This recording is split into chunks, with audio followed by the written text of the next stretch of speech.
Brennan Manning wrote in his book, Abba's Child, define yourself radically as one beloved by God. This is the true self. Every other identity is illusion. I was familiar with this quote, but didn't really understand the depths of its meaning until I found myself in that counselor's office, grappling with shame and unresolved wounds about 6 years ago.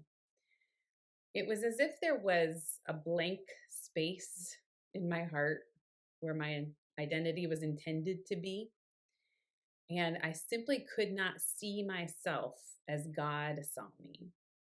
And so instead, looking back now, I can see that I was desperately trying to find myself in the eyes of others. Trevor Hudson writes about 3 ways that we can seek to find our identity in his book. And they are this. The first is looking inward. And this is when we identify ourselves solely in categories of temperament and personality, or even more negatively in terms of psychological labels. And while these are helpful tools, of which I admittedly am grateful for, and are intended to give us comfort, they do not tell the full truth of who we are. The second is looking toward others. Our sense of who we are can become determined by whatever friends or family or colleagues say about us. And this can lead to a series of desperate attempts to please, to perform, or to be popular. And while I believe that others can be a great gift in helping us to discover our true identity, the cost of conforming to the expectations of others is great and can lead to a failure to find our true self.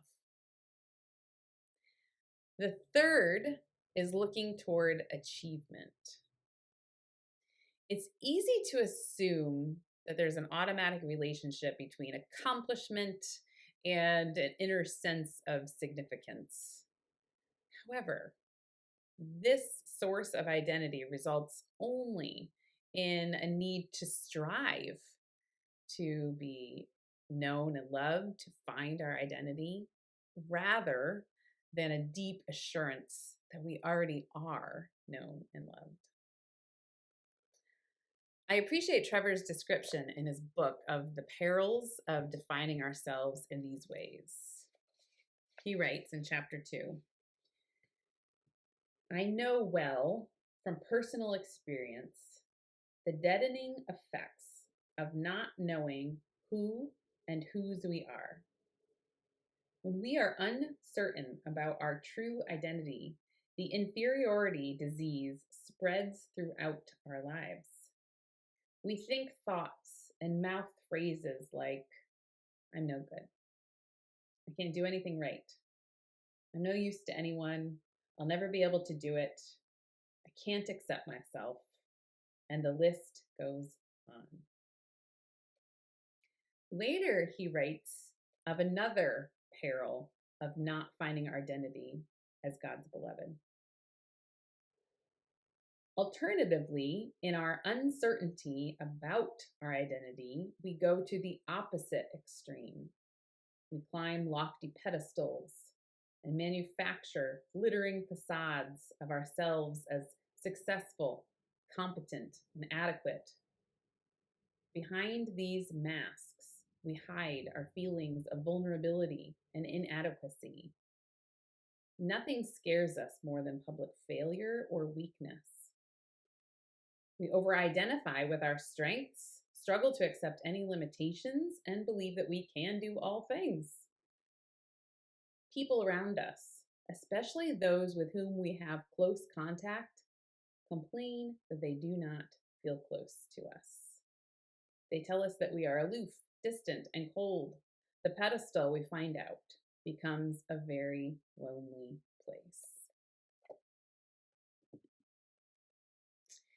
So those are the perils. But here is the good news, friend. It is exactly when we hit these walls of failure and shame that we can experience the invitation to another way. Let's talk about learning a new way of discovering our true identity tomorrow as we begin our beloved charter.